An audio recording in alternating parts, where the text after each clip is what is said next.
जो भी विचार उठ रहे हैं उन्हें आने भी दें और जाने भी दें।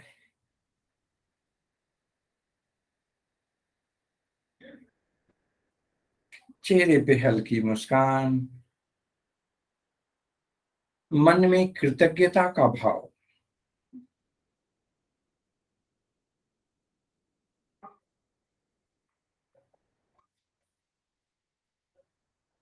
वक्रतुंड महाकाय सूर्यकोटि संप्रभ निर्विघ्नं कुरु मे देव सर्वकार्येषु सर्वदा।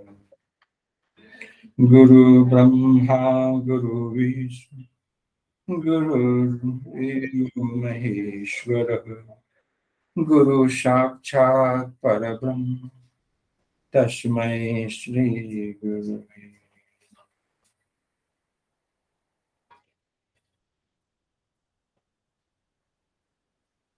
मुस्कुराते मुस्कुराते दोनों हाथों को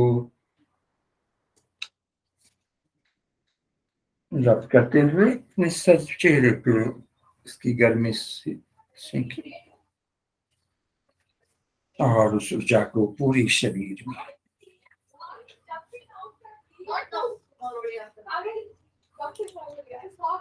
आशा करता हूं मेरी आवाज सबको आ रही है।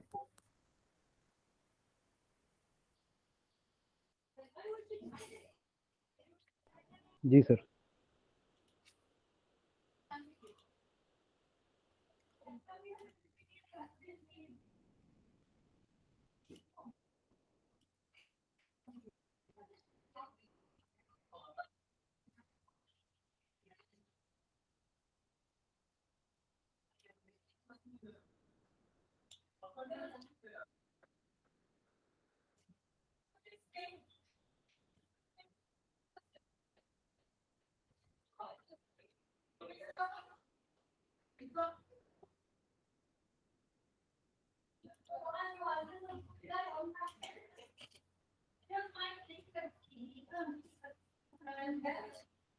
से एक बार स्वागत है आज के 5वें दिन के भगवद गीता के सेशन पर।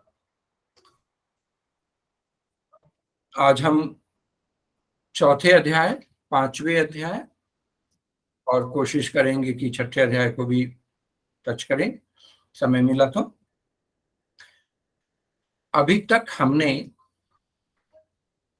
भगवद गीता का सामान्य परिचय को पढ़ा, योग की परिभाषाएं, भगवद गीता की अनिवार्यता और जो महत्वपूर्ण शब्द हैं उनके बारे में, जो श्लोक हैं और भगवद गीता में क्या कहा गया है उसके बारे में हमने जाना। जैसे आत्मस्वरूप, स्थित प्रज्ञ, सांख्य योग, है ना। कर्मयोग के बारे में कल हमने पढ़ा।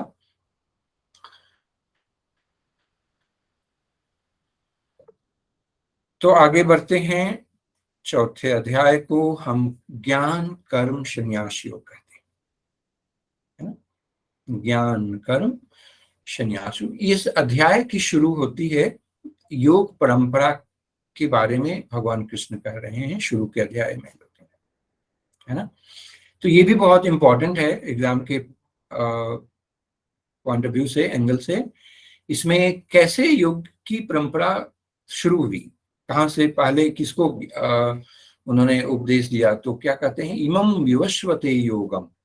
तो उन्होंने सूर्यदेव को, विवस्वते सूर्यदेव को कहते हैं, को दिया, और विवस्वान को दिया, उसको बोलते हैं। विश्वस्नाथ ने, सूर्यदेव ने मनु को दिया, है ना। प्रोक्तवान हम अव्ययम। इसके बाद मनु ने किसको दिया, इक्ष्वाकु को। विवस्वान मन्वे प्राह मनुरिक्ष्वाकुवे। इच्छु मनु प्राय मनु को दिया, मनु ने इक्ष्वाकु ब्रवीत।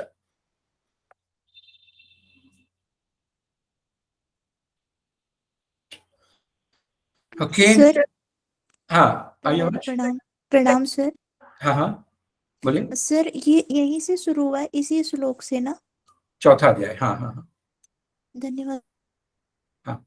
तो ये क्रम हमें याद रखना है कि भगवान कृष्ण ने सूर्यदेव को पहले दिया, सूर्यदेव ने मनु को दिया, देन मनु ने इक्ष्वाकु जी को दिया, उसके बाद परंपरा से फिर राज ऋषियों को मिला।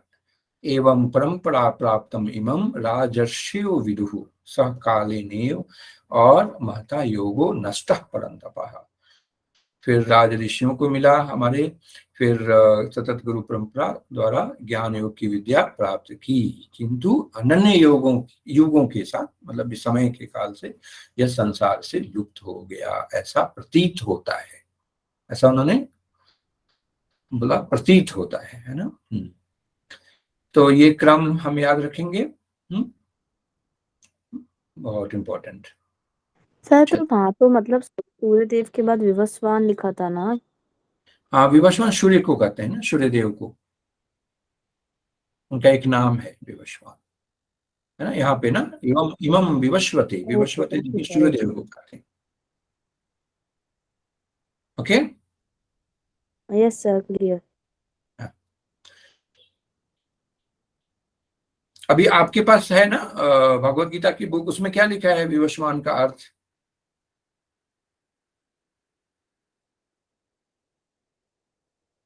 आपने पढ़ा, देखा? हाँ जी सर, देख लिया, सूर्यदेव का नाम। सूर्यदेव का ही एक नाम है ना। हाँ, चलिए। अच्छा, मैंने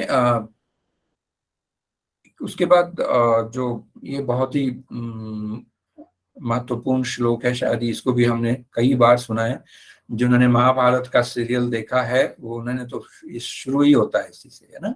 यदा यदा ही धर्मस्य ग्लानिर्भवति भारत अभ्युत्थानम धर्मस्य तदात्मानं सृजाम्यहम्। तो जब भी धर्म की पतन होती है तो और अधर्म की वृद्धि होती है तो भगवान का अवतार होता है इस धरती पर, ऐसा वो बता रहे हैं। क्या, किसके लिए? परित्राणाय साधूनां विनाशाय च दुष्कृतां धर्म संस्थापनार्थाय संभवामि युगे युगे। तो भक्तों का उद्धार और दुष्टों का विनाश करने और धर्म की मर्यादा पुनः स्थापित करने के लिए, ये तो हमने सुना, कई बार इसको सुना है। ओके, तो ये अभी हम 12वें श्लोक में है। इसमें जो लोग कांक्षितः कर्मणा, जो सकाम कर्म करते हैं, जो संसार में इच्छा रखते हैं, सफलता चाहते हैं, वो किसको पूजा करते हैं? सिद्धिम यजंत इह देवता, जो स्वर्ग के देवताओं को। क्षिप्रम ही मानुषे लोके सिद्धिर भवति कर्मजा, क्योंकि सकाम कर्मों का फल शीघ्र प्राप्त होता है। तो ये भी सवाल बन सकता है यहाँ पे, परेशान कर रहा है, एक मिनट। सर लास्ट वाला कौन सा श्लोक था? श्लोक नंबर 8वां था, 7, 8। देखिए, ये मैंने जस्ट सिलेक्ट किया है जो लेकिन आपको पढ़ना है पूरा अध्याय, है ना, क्योंकि इसमें जो सिलेबस है वो संन्यास कर्म संन्यास योग के बारे में। देखो सिलेबस क्या है, संन्यास योग और कर्म स्वरूप, इसके बारे में है ना। तो अभी सकाम कर्म के बारे में हम पढ़ रहे हैं, तो अभी आएंगे इसके ऊपर, है ना, फिर से। तो अभी जस्ट मैंने ये दोनों श्लोक, तो ज्यादा मुझे नहीं लगा एग्जाम के पॉइंट से, बट बहुत इंपॉर्टेंट हमने सुना है इसलिए मैंने डाल दिया, है ना। हो सकता है कि ये क्वेश्चन बन भी सकता है कि भगवान की जो की अवतार भगवत गीता के अनुसार किस किस के लिए होती है ना। तो कब होती है, पहले तो पूछा भाई कब कब होती है, तो जब धर्म की का पतन और अधर्म की वृद्धि होती है, तो एक हो गया। और फिर किसके लिए होती है, तो भक्तों का उद्धार, परित्राणाय साधूनां, है ना, एंड दुष्टों का विनाश, विनाशाय च दुष्कृता। तीसरा किसके लिए? धर्म संस्थापना के लिए, है ना। तो ये क्वेश्चन बन सकता है ना। तो फिर अभी देखिए इस श्लोक में 12वें श्लोक में सकाम कर्म के बारे में भगवान कृष्ण बता रहे हैं कि जो लोग सफलता चाहते हैं वो किसकी पूजा करते हैं। ये भी क्वेश्चन बन सकता है। तो किसकी पूजा करते हैं? स्वर्ग के देवताओं की, है ना। ये बहुत इंपॉर्टेंट है। आगे ये तो बहुत ही इंपॉर्टेंट है, चातुर्वर्यम मया सिस्टम गुण कर्म विभागशः तस्य कर्तारम अपि माम विद्य कर्तारम अव्ययम, है ना। मनुष्य के गुणों और कर्मों के अनुसार मेरे द्वारा 4 वर्णों की रचना की गई है। मेरे द्वारा नहीं, भगवान कृष्ण के द्वारा बता रहे हैं। यद्यपि मैं, मतलब भगवान कृष्ण इस व्यवस्था का सृष्टा है, किंतु वह अर्जुन को बोल रहे हैं तुम मुझे अकर्ता और अविनाशी मानो। तो इसके बारे में 18वें अध्याय में भी है ना। तो अभी हम पढ़ेंगे बाद में। लेकिन ये जो है सकाम कर्म कितने तरह के होते हैं? अरे कहाँ से कॉल आ रहा है? सर आपकी स्क्रीन जो है वो बहुत मतलब बहुत जो फॉन्ट है बहुत छोटा है, इसको थोड़ा लार्ज पे करिए ना थोड़ा। या कहीं कॉल आ रहा है क्या? एक मिनट,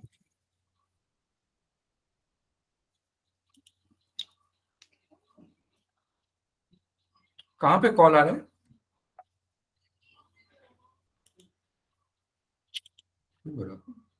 लड़का, हमको इसको ब्लॉक करना पड़ेगा।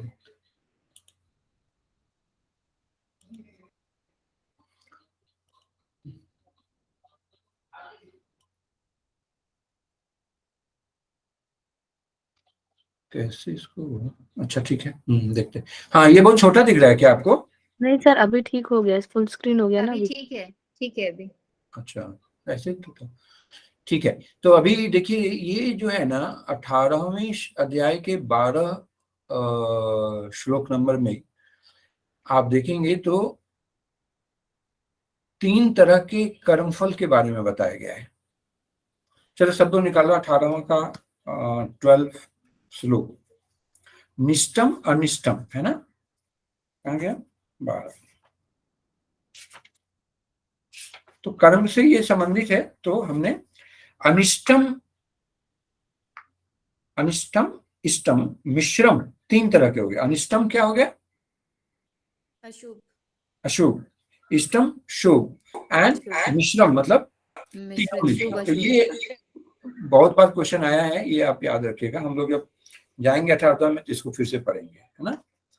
और भावत्य त्यागिनाम क्या है? त्रिविधम कर्मणा फलम, ये तो 3 तरह के कर्मफल हो गए।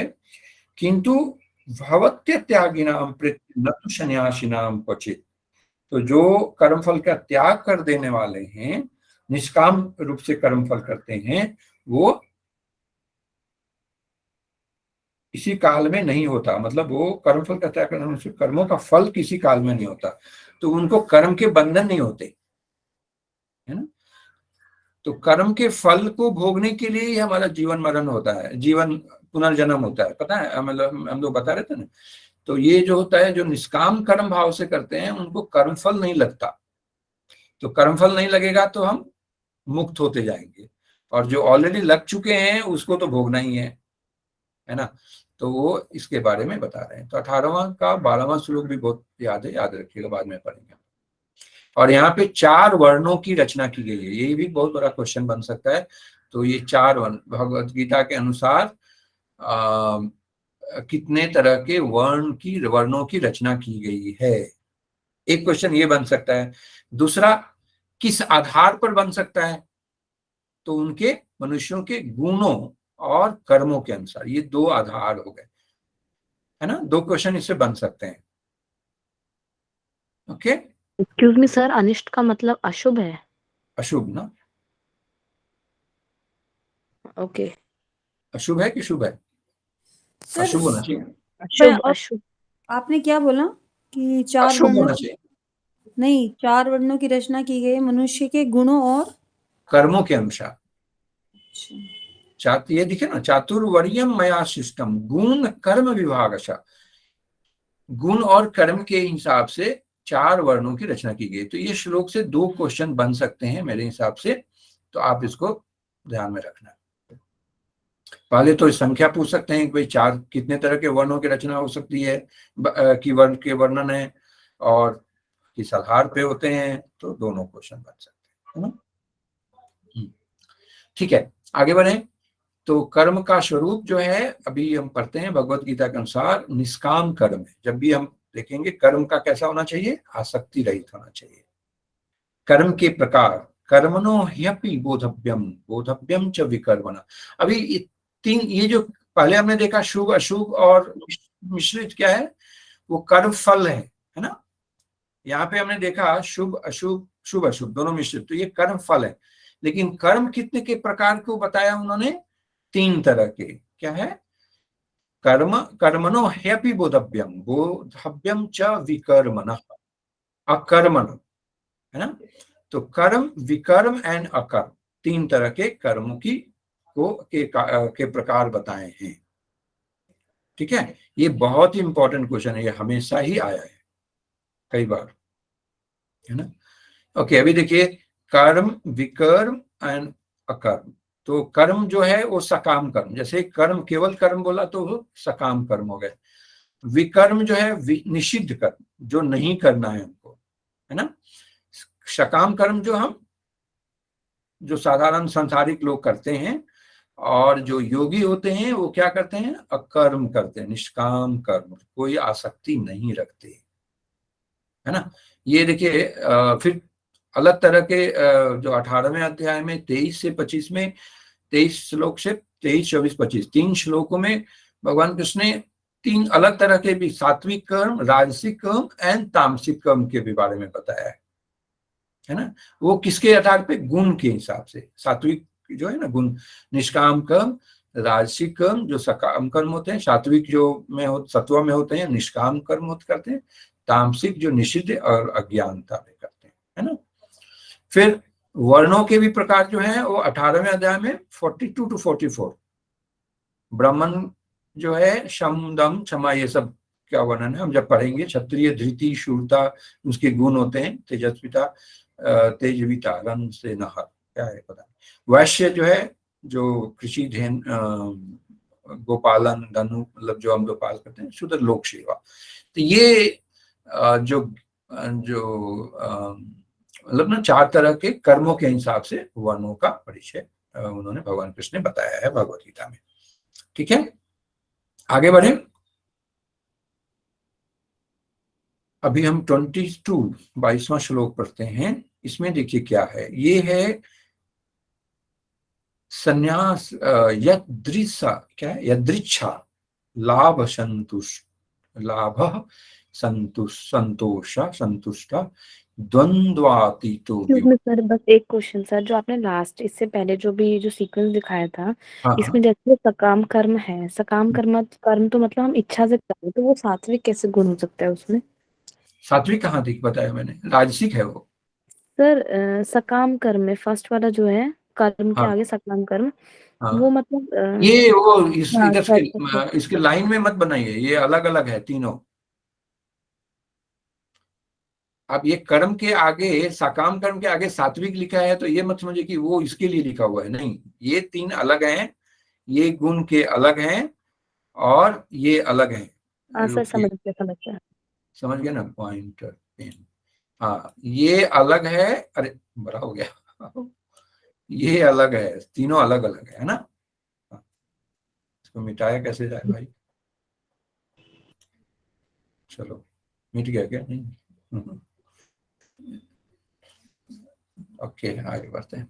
हाँ तो दोनों अलग है, समझ गए ना। चलिए अभी ये देखिए, वे जो, इसका भी बड़ा अभी क्वेश्चन बन सकता है। देखो क्या है, वे जो अपने आप स्वतः प्राप्त हो जाए उसमें संतुष्ट रहते हैं, ईर्ष्या और द्वैत भाव से मुक्त रहते हैं, सफलता और असफलता दोनों में संतुलित रहते हैं। ये था ना उस समय, किसमें था, सिद्ध सिद्धेयो समो भूत्वा सर युक्ताहार वाले में समस्तम योग उच्यते, है ना।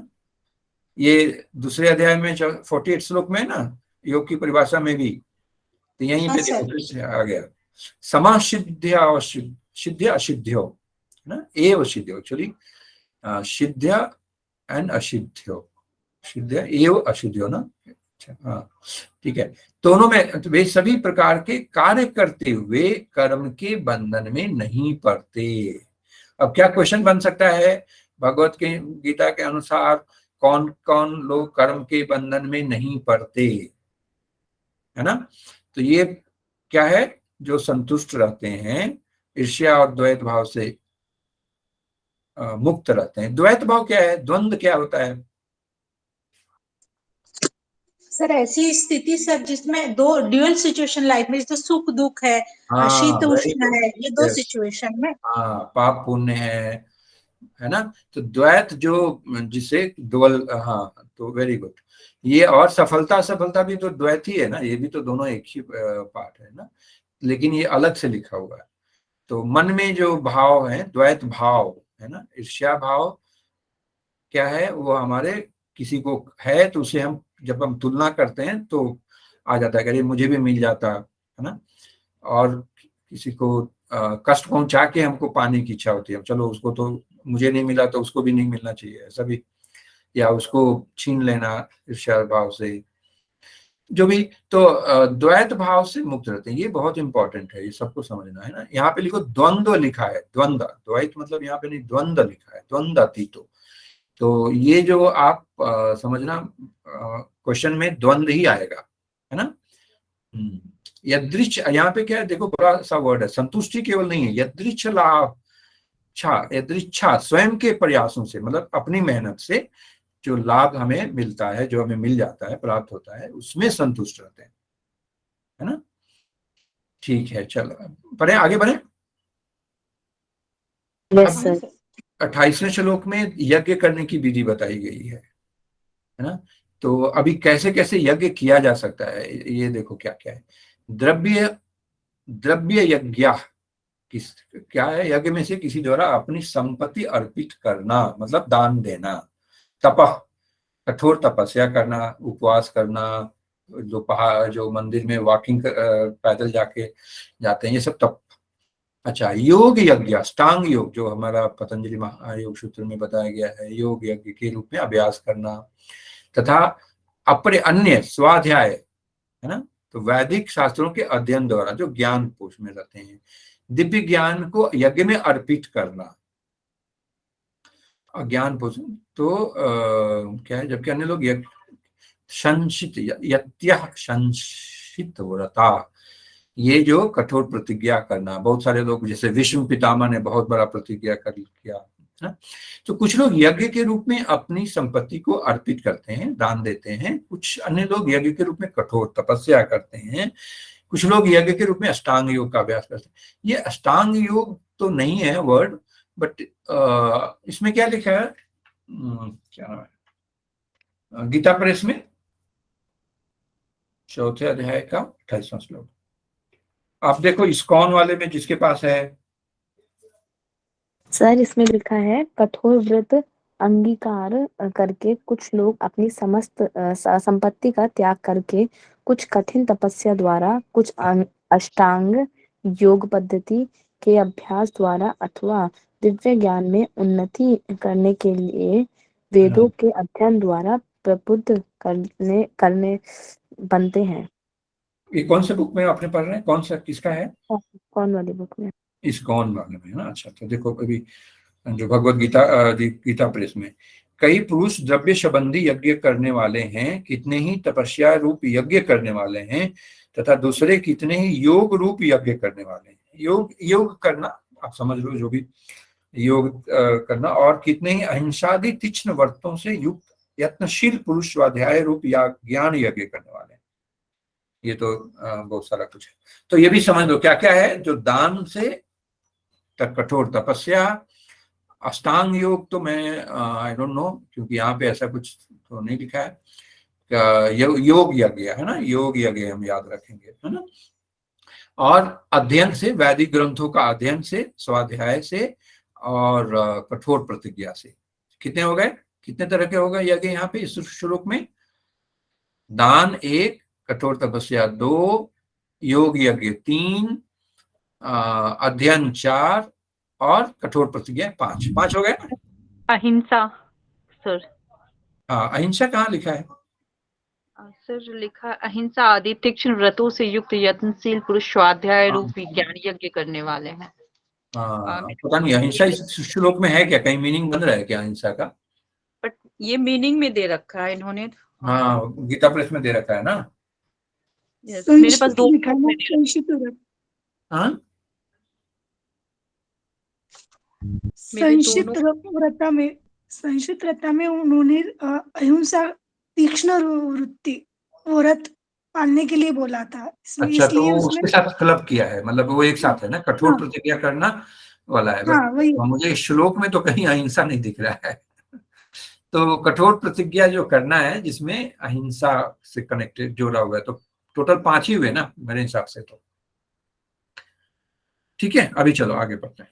मतलब ये आ सकते हैं कि भगवत गीता के हिसाब से यज्ञ करने की कितनी की विधियों में ये है, जैसे तो उन्होंने ऑप्शन दे दिया, तो ये आप याद रखना, नोट बनाना बहुत अच्छा से इसको। फिर देखिए अब दूसरा क्या और क्या बताया, ये प्राणायाम की विधि बताई उन्होंने, इससे भी यज्ञ क्या बताया, अपाने जुह्वे, क्या अपाने जुह्वती प्राणम प्राणी अपानम तथा परे प्राणापानम, अरे प्राणा अपान देन गति, अपान गति रुद्वा, रोक कर श्वास को नियंत्रित करना, परायणाम परायणा पूर्णतया अन्य नियत नियंत्रित, अपरे नियत आहार है ना, अपरे अन्य लोग नियत आहार प्राणान प्राणेषु प्राणान प्राणेषु जुह्वति, जुह्वति मतलब अर्पित करते हैं।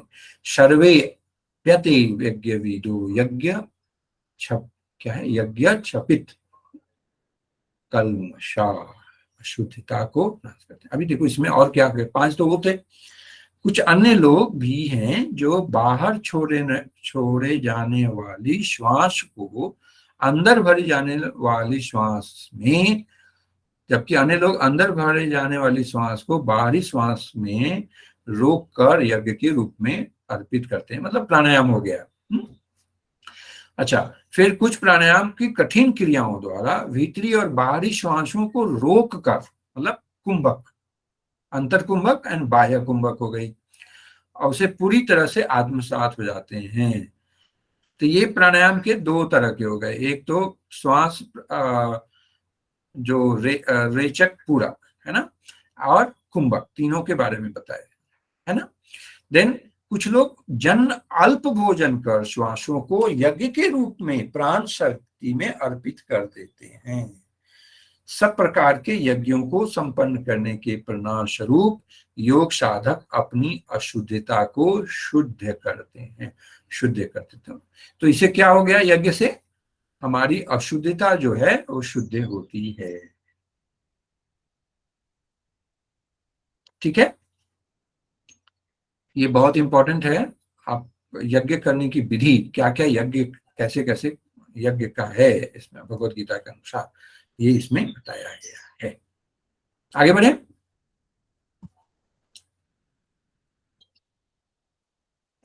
आगे बढ़े ना। हेलो, जी सर। अच्छा, कोई सवाल नहीं है ना अभी तक? तो ये था चौथे अध्याय का पाठ, जो मेरे हिसाब से बहुत ही इंपॉर्टेंट है एग्जाम के हिसाब से। अब हम चलते हैं 5वें अध्याय। यहाँ पे संन्यास योग के बारे में 30वें श्लोक में भगवान कृष्ण ने बताया है, गेयः स नित्य संन्यासी यो न द्वेष्टि न कांक्षति निर्द्वंदो ही महाबाहो सुखम बंधात सुखम बंधात प्रमुच्यते। अभी ये फिर से रिपीट हुआ ना, द्वंद्व वाला भी आ गया, न द्वेष्टि, ईर्ष्या, कांक्षति जो इच्छा करता है, तो वे कर्मयोगी जो न तो कामना करते हैं न ही किसी से घृणा करते हैं। यहाँ पे द्वेष वाला है, हाँ द्वेष है, ईर्ष्या नहीं है, द्वेष है, किसी से घृणा करते हैं, उन्हें नित्य सन्यासी मानना चाहना चाहिए। हे महाबाहो अर्जुन, सभी प्रकार के द्वंद्वों से अगेन आ गया द्वंद्व से मुक्त होने के कारण वे माया के बंधनों से सरलता से मुक्ति पा लेते हैं, है ना। तो सन्यासी किसको कहते हैं? नित्य सन्यासी माना जाना चाहिए। किसको?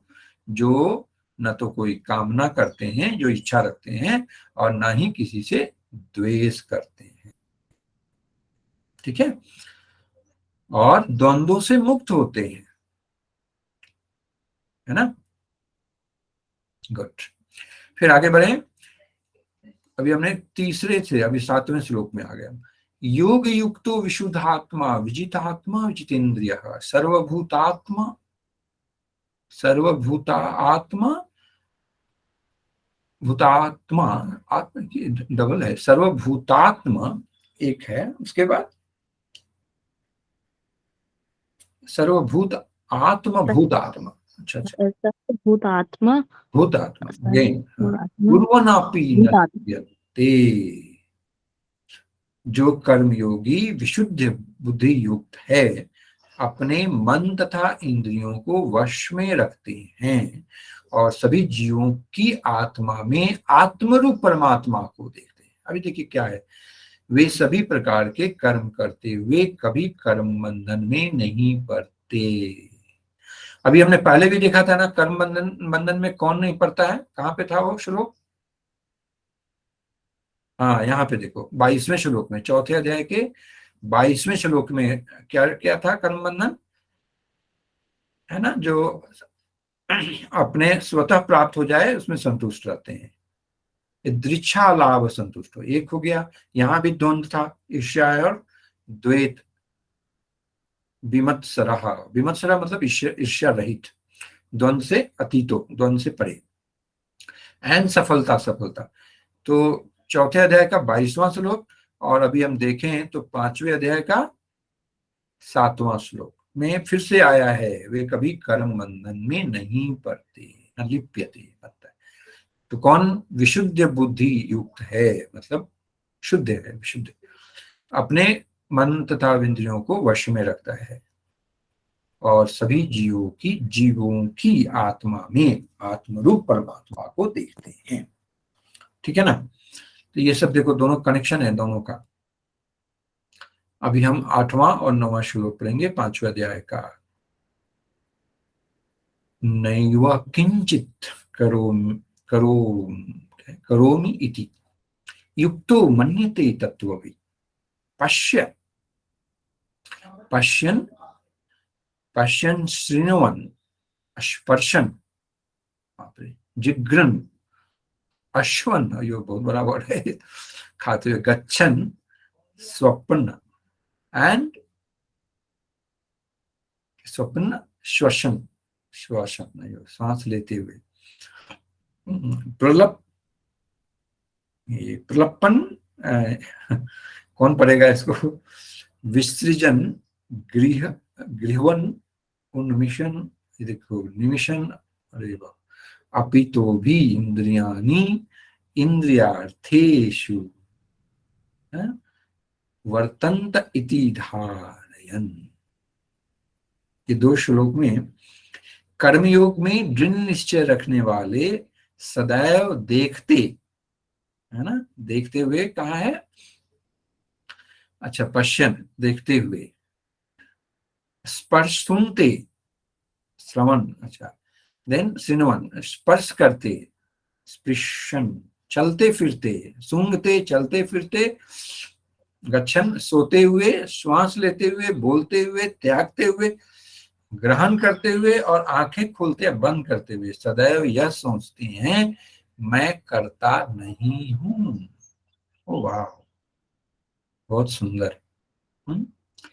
ये सब जो गतियां होती हैं हमारे शरीर में, हम जो भी करते हैं तीनों गुणों के हिसाब से जो हमारे कर्म होते हैं, वो जो कर्म योग में है दृढ़ निश्चय रखने वाले, वो क्या सोचते हैं कि मैं करता नहीं हूं। और दिव्य ज्ञान के आलोक में वे देखते हैं कि भौतिक इंद्रियां ही केवल अपने विषयों में क्रियाशील रहती हैं, है ना। गहरा, बहुत ही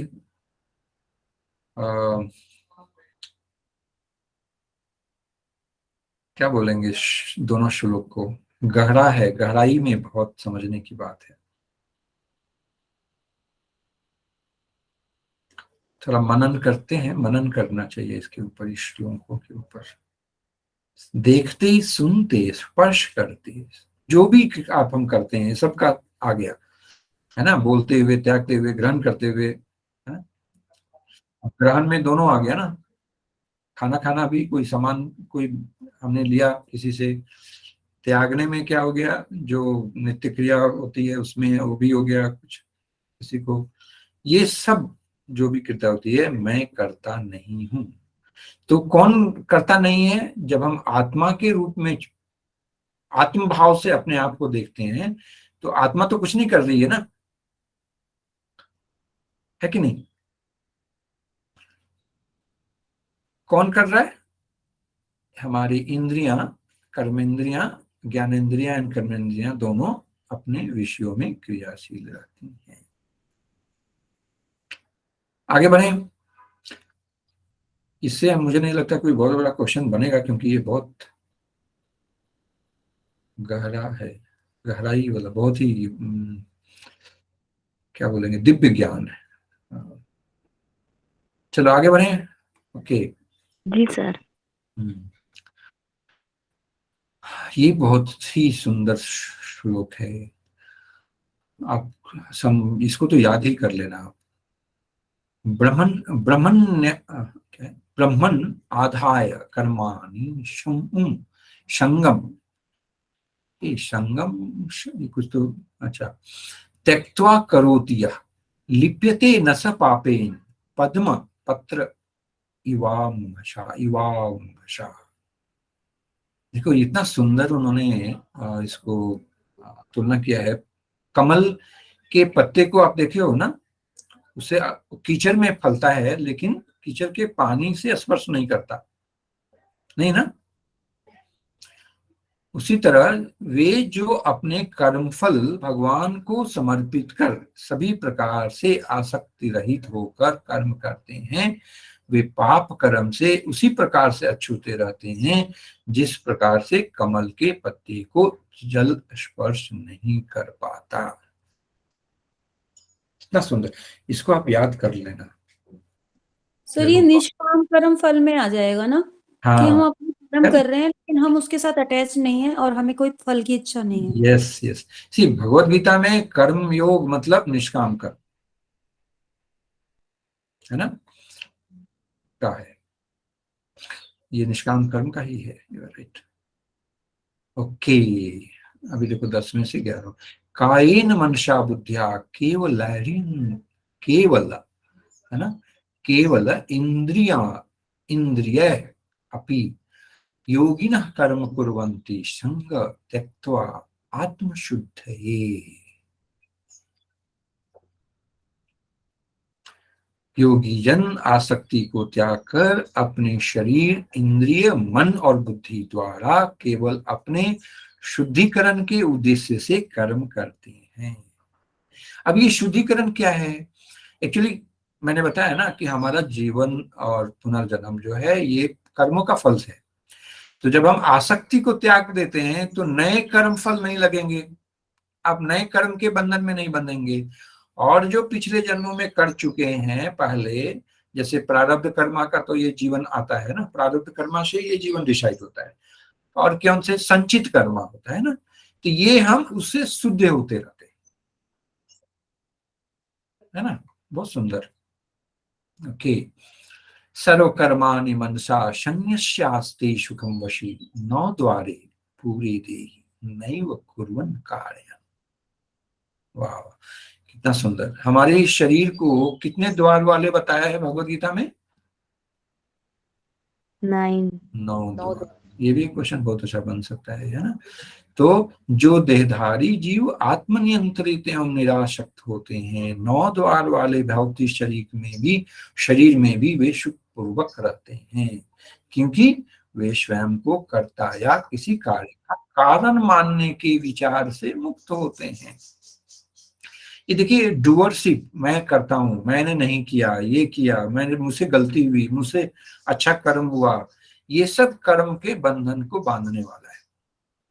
मैं सफल हुआ, मैं असफल हुआ, तो यहाँ पे यही भगवान कृष्ण कह रहे हैं कि हम तो कुछ कर ही नहीं रहे। ये तीनों गुण और अपने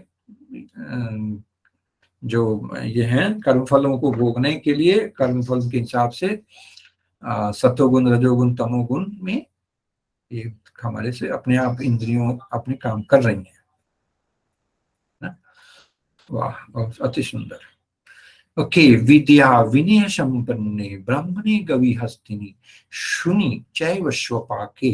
क्या है भाई? स्वपाके कुत्ते का मांस भोजन करने वाला च पंडिता समदर्शिनी। अभी देखिए यहाँ भी बहुत अच्छा क्वेश्चन बन सकता है कि जो ज्ञानी महापुरुष भगवत गीता के हिसाब से किसको समदृष्टि से देखते हैं। क्रम में सजाइए, क्रम में भी सज सकता है, कोई एक ऑप्शन हो सकता है। पहले देखिए क्या है, विद्या विनय संपन्न, मतलब जो ज्ञानी महापुरुष है। पहला है ब्राह्मणे, ब्राह्मण, गवि गाय, हस्ती मतलब हस्तिनी मतलब हाथी, शुनिचय कुत्ते, और चांडाल में करने वाले, मतलब स्वपाके कुत्ते का मांस भोजन करने वाले चांडाल। शुनि मतलब क्या होता है? शुनि मतलब कुत्ते में, अच्छा, एंड स्वपाके मतलब चांडाल। ये समदर्शिना, ये क्रम है ना। चलो आगे बढ़े। अभी ये सब समदृष्टि का के बारे में बताया है ना। समत्व में योग उच्यते का एक्सप्लेनेशन है, क्या क्या समता में रहने का, कब हम समता में रहेंगे योगी को, है ना। इहैव तय अर्जित, क्या तय जित सर्ग ईशाम शामे स्थितम मनः निर्दोषम ही समम ब्रह्म तस्मात् ब्रह्मणि ते स्थिता। वे जिनका मन समदृष्टि में स्थित हो जाता है वे इसी जीवन में जन्म और मरण के चक्र से मुक्ति पा लेते हैं।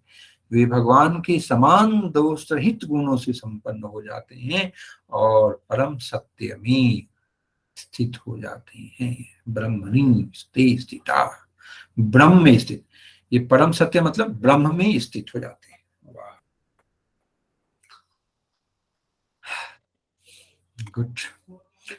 काम क्रोध वियुक्तानाम, अभी देखिए हम लोग कहाँ थे, 19 श्लोक में थे ना। अभी देखो आगे 26, काम क्रोध वियुक्तानाम यत्तिनाम यत् चेतसा अवितो ब्रह्म निर्वाणम वर्तते विदितात्मना। अभी ये देखिए फिर काम क्रोध आया, पहले कहाँ पे आया था काम क्रोध, नहीं छठे अध्याय में आएगा। ओके, काम क्रोध वियुक्ता नाम, जो काम और क्रोध से सतत प्रयास से, ऐसे सन्यासी भी जो सतत प्रयास से क्रोध और काम वासनाओं पर विजय पा लेते हैं, एवं जो अपने मन को वश में यत्तिनाम आत्मलीन चेतसाम, ये था ना संत महापुरुष, यत्तिना मतलब महापुरुष, संत महापुरुष, यत् चेतसाम आत्मलीन, यत् चेतसाम आत्मलीन मन पर नियंत्रण रखने वाला, अभी तक सभी ओर से आध्यात्मिक, तो उस जन्म में और परलोक में भी माया शक्ति के बंधनों से मुक्त हो जाते हैं। ओके, अभी हम लोग 26 से 27 28 में भी पढ़ लेते हैं। अस्पर्शान कृत्वा बहिर्बाह्यांश चक्षुश्चैवान्तरे भ्रुवो। अभी देखो फिर से यहाँ पे एक बड़ा अच्छा प्राणायाम का तरीका, ध्यान क्या है, प्राणायाम का कैसे करते हैं। प्राणापान और शमो कृत्वा नासाभ्यंतरचारिणो यतेन्द्रियं मनोबुद्धिर मुनिर्मोक्ष परायणः विगतेच्छा, विगत भाई, विगत विगत मुक्त होता है, इच्छा, विगत इच्छा भय क्रोध यह सदा मुक्त एव सह। अच्छा, इसमें भय क्रोध कौन से श्लोक में आया था? इच्छा, विगत इच्छा, ये किस में आया था? एक कौन से श्लोक में? दूसरे अध्याय के, कौन बताएगा? स्थित प्रज्ञ में आया था ना सर? Yes, very nice. दुखेशु द्विग्न मना, सुखी सुविगत स्पृहा, स्पृहा, वीत, राघव, हाँ वीत राग, वहां पे क्या था वर्ड, राग है ना। भय क्रोध, यहाँ पे क्या है, इच्छा, इच्छा भी वही है, राग भय क्रोध हो। राग वहां पे मतलब अटैचमेंट, जैसे राग ना किसी, तो इच्छा भी होना तो क्या होता है, इच्छा भी होती है तो उसी कारण से होती है ना, हम किसी से अटैच हो जाते हैं तो इच्छा जगती है। भय क्रोधो यह सदा मुक्त एव सहा, वाह सो सुंदर। चलो अभी, हाँ यहां तक 5वें अध्याय का पाठ था। कोई सवाल?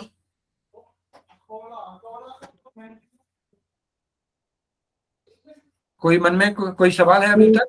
No sir. वेरी क्लियर ना, इतना सुंदर बताया है। सब लोग ना फिर से मनन करना है सब श्लोकों पे।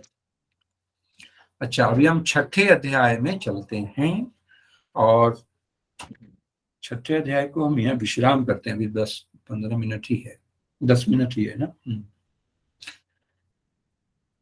6ठे अध्याय में 4, 5, 6, 7, ओ लंबा है। 6ठा अध्याय बहुत इंपॉर्टेंट है, तो हम लोग अच्छे से पढ़ेंगे, है ना। तो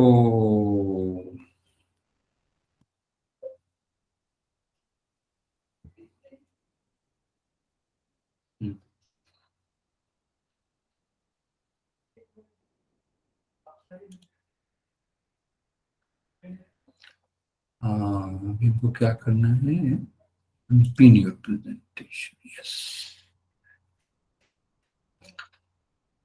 किसी के पास कोई क्वेश्चन नहीं है तो हम क्विज के लिए तैयार हो जाए।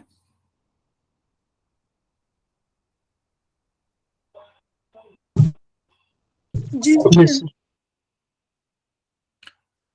कि 3 तरह के कर्मफल के बारे में बताइए, भगवत गीता के अनुसार कि कितने तरह के कर्मफल हैं, नाम बताइए। कौन बताएगा? अच्छा हाँ, चलिए पुष्पा जी बताइए, और बाकी लोग चैट बॉक्स में टाइप कीजिए। पुष्पा जी बताइए, माइक खोल के, वीडियो भी खोलिए तो अच्छा है, थोड़ा आपके दर्शन करें हम। हाँ, निष्ठ अनिष्ट मिश्रित, अरे बताया नहीं आपने, पुष्पा जी कहाँ गए?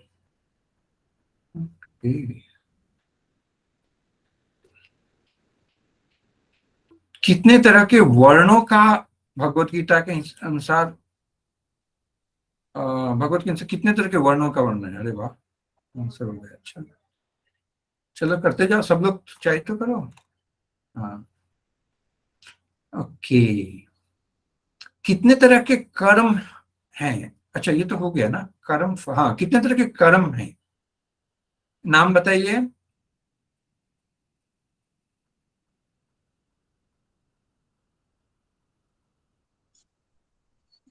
कर्म, कर्म और निश्चित कर्म, अकर्म, कर्म और विकर्म।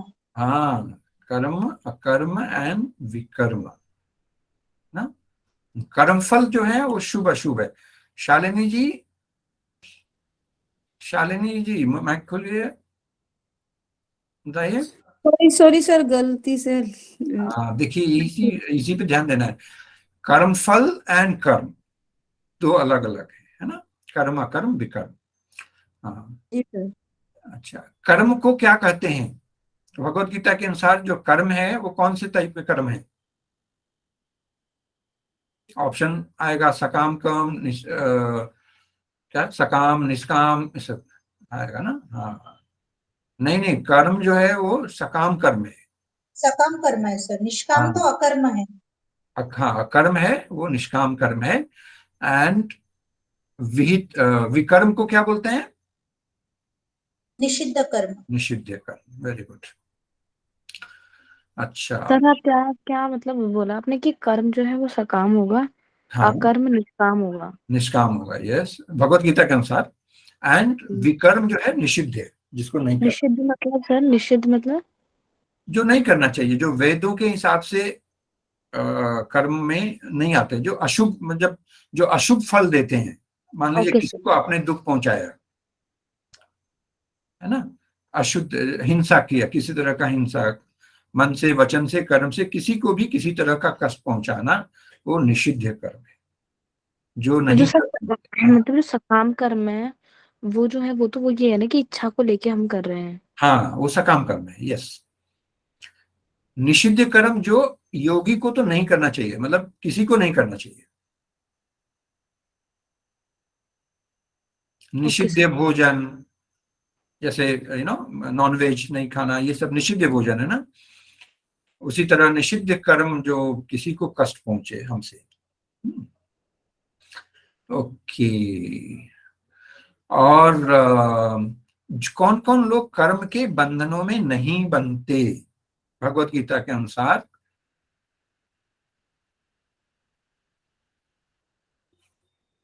लिस्ट बनाइए, सब लोग लिस्ट बनाए, एक एक करके फटाफट लिखते जाइए, टाइप कीजिए। अरुणा जी माइक खोल के बताइए। अच्छा, भूल गए आप लोग? कोई किसी को याद नहीं है कौन कौन कर्म के बंधन? हाँ, निष्काम कर्म करने वाले, यस। और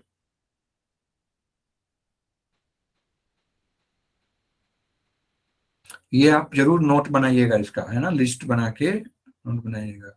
निष्काम कर्म तो एक ही हुआ ना, एक हुआ, और क्या क्या बहुत सारे है।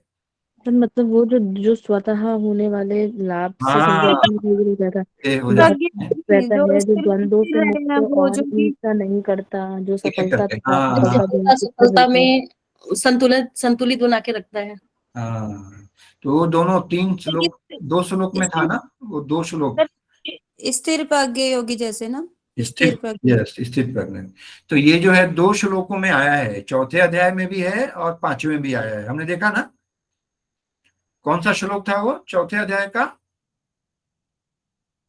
22 था 4थे अध्याय का ना। 5वें अध्याय का, एक मिनट, चौथे अध्याय का 5वें अध्याय का तो 7 था,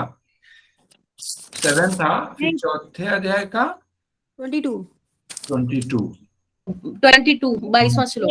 वे जो अपने आप में स्वतः प्राप्त हो जाएं उसे संतुष्ट रहते हैं, ईर्ष्या और द्वंद्व भाव से मुक्त रहते हैं, वे सफलता और असफलता दोनों में संतुलित रहते हैं, वे सभी प्रकार के कार्य करते हुए कर्म में बंधन में नहीं पड़ते। बहुत सुंदर। तो ये सबको फिर देखो, यज्ञ करने की कितनी विधियों को बताया, उसका लिस्ट बना के रखिएगा, है ना, बहुत लंबा है। 5 है ना, 5 ही नहीं है, 5 के बाद और आगे है ना दूसरे श्लोक में, प्राणायाम को पूरक, रेचक, कुंभक तीनों का नाम दिया है ना। तो ये है, तो उसको याद रखिए, लिस्ट बना के रखिएगा, उसमें आ सकता है कुछ ऑप्शंस। ओके, चलिए हम इसके साथ विश्राम करते हैं एंड ब्रेक ले लीजिए, अगले क्लास के लिए तैयार हो जाइए। Thank you sir. Thank you very much. सबको समझ में आ गया? Yes sir. Thank you sir. Thank you sir. Thank you. Recording stop.